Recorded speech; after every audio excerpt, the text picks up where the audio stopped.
It says, be careful not to dehumanize those you disagree with.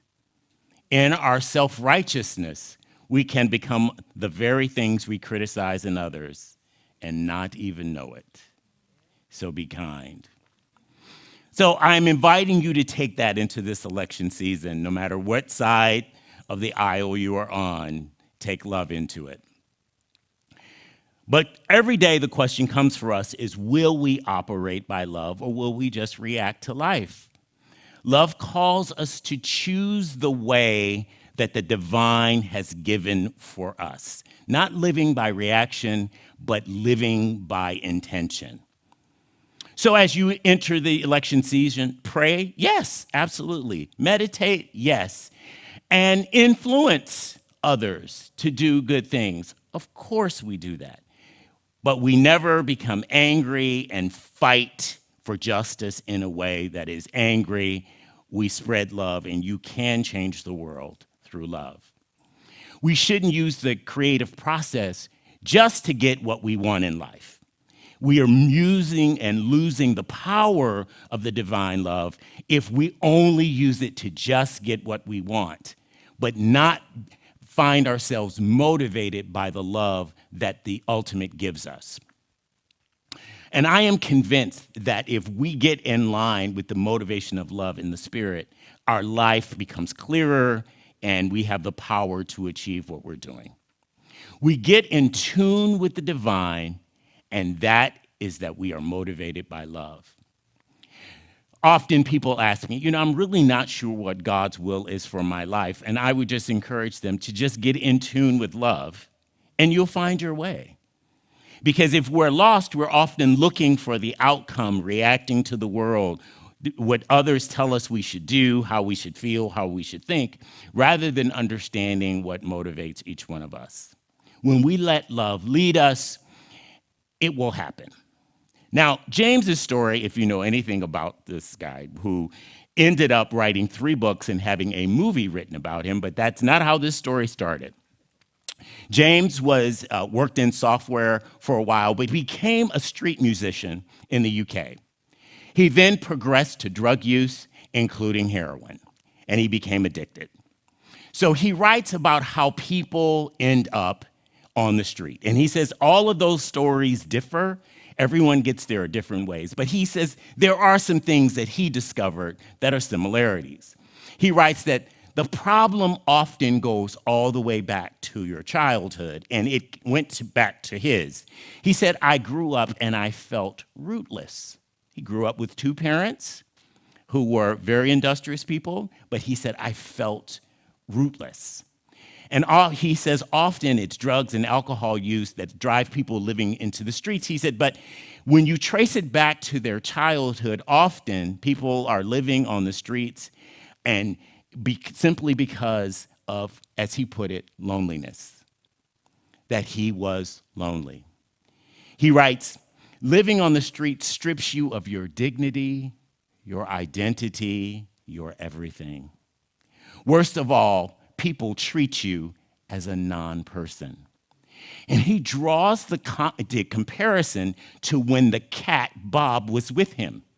When the cat Bob was with him, he received 3 to 4 times the tips that he would get for just playing on the street if he had the cat with him.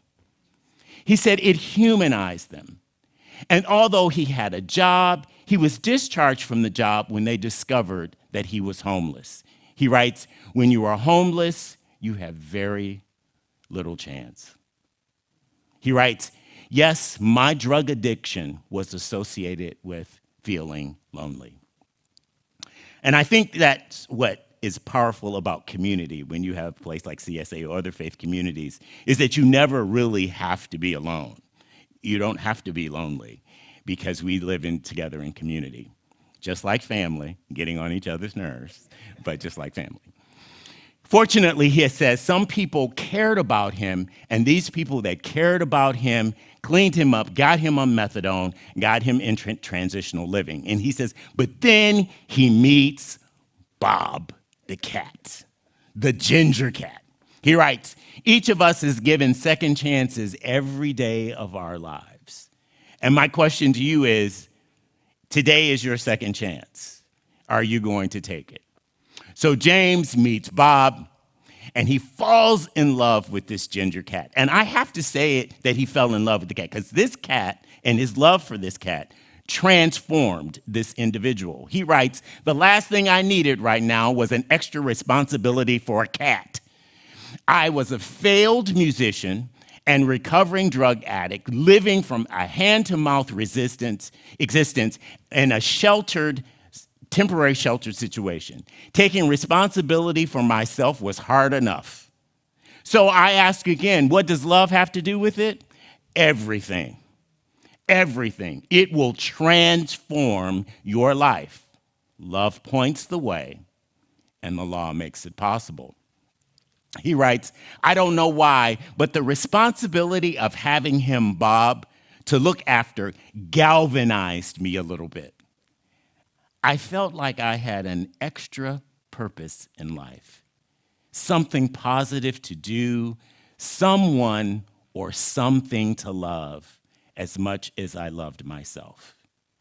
Now, in this me generation, generally this is a sacrifice for us to actually love other people. But we must be mindful that we cannot wait until we receive love. You must be loving for it to come in return. Now, I'm not talking about being codependent. I'm not talking about being abused. I am only talking about healthy relationships. No one should be in an abusive situation. That is not love. That is abuse. There is a difference. But love points the way, and the law makes it possible. So how do we define love? I've been asked this question many times. Well, define love. And all I can say is love is always defined by relationship. So there are many types of love. There are many descriptions of love. Love of family, love of self, love of all kinds of things. But they are all based off of the relationship that we have with that thing. So God is love and loves us. So I believe that is based on relationship as well. And we describe it as agape or universal or unconditional love. But we must allow love or God into our consciousness, into our experience, if we want to experience it. You must receive what is given. We all must be willing to receive it. He writes, "I knew it was my chance to turn the corner. If I had been a cat, this was my ninth life." Ernest writes, "When you don't love, we lose our inspiration, we lose our purpose, we lose our zest for life." People seeing me with the cat softened their eyes in relationship to him. He says, "It humanized me, especially after being treated so dehumanized. It was giving me back my identity. I had been a non-person. I had become a person again." Embracing love then can transform individual lives in the world. Holmes writes, "Love is not merely an emotion, but a powerful principle that can lead to healing and personal growth.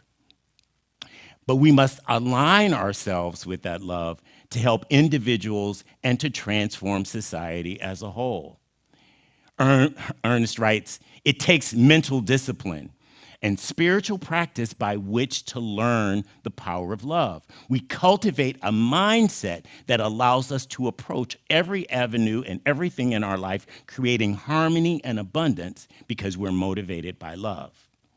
By integrating love into our everyday lives, we experience a very deeper connection with ourselves and with the community as a whole.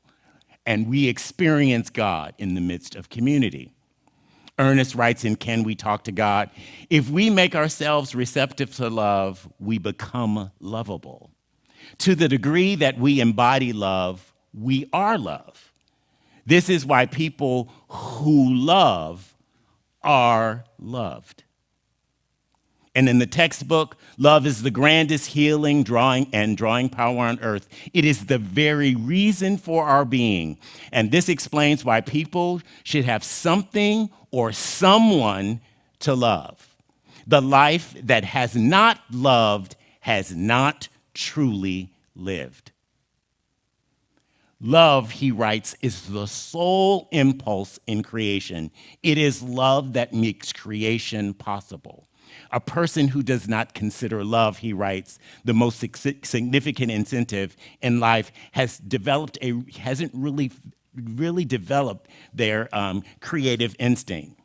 There is one urge, he says, one ultimate urge in all of creation, and it is love, and it operates by law. Spirit mind practice, he writes, is the combination of love and law. Love is the urge, and the law is the power behind the urge. Love waits for the fulfillment of the law. All of Ernest's writings talk about these two things together. I often hear people talk about the law endlessly without love, and it always makes me catch my breath a little bit because Ernest writes very extensively about those people, particularly ministers, who find identity in the law without love. Neither can the creation cease loving or expressing God, or it would absolutely cease to exist. Love overcomes hate and fear. He writes, however, it does not overcome hate and fear through controversy, argument, or force. Love is the subtle power of transformation, transmutation. It is the invisible, but it is always apparent. He writes, as the light overcomes the darkness, as the presence of heat causes a warm room to become comfortable, the radiant action of love and peace dissipates fear, hate, and confusion. If you're confused, learn to love. Love is the greatest healing agency. It creates confidence within us and in our relationships. It gives us self-assurance that this power that created the universe is also operative within each one of us. Knowing that the law of God is the law of love and liberty, we see freedom and joy, happiness, peace, and wholeness in everything we see. And this is the foundation for our ideas of social justice, is that it is this freedom, this love that we share, that we want everyone to experience. We are responding always to the divine calm that is within us, knowing that perfect love always casts out fear, and we become strong and confident as a result of the love that is in our life. It is the power greater than anything that you will ever encounter in the world. Love is the power that can overcome every obstacle in your life and set you free, satisfied, and at peace and prosperous. It be transformed by being loving. Love points the way, and the law makes it possible. And again, be careful not to dehumanize those you disagree with. In our self-righteousness, we can become the very things we criticize in others and not even know it. So be kind.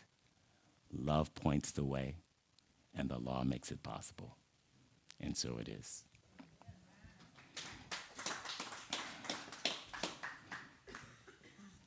Look at that creative Rosie who put both of the books up there. I just trusted it would be there. I didn't even look. I learned to trust. Let us pray, giving thanks and praise that there's not only the law in our lives, but there is this power called love. And it's love that points the way and the law that makes it possible. Giving thanks for this and so much more, I release my word, and so it is.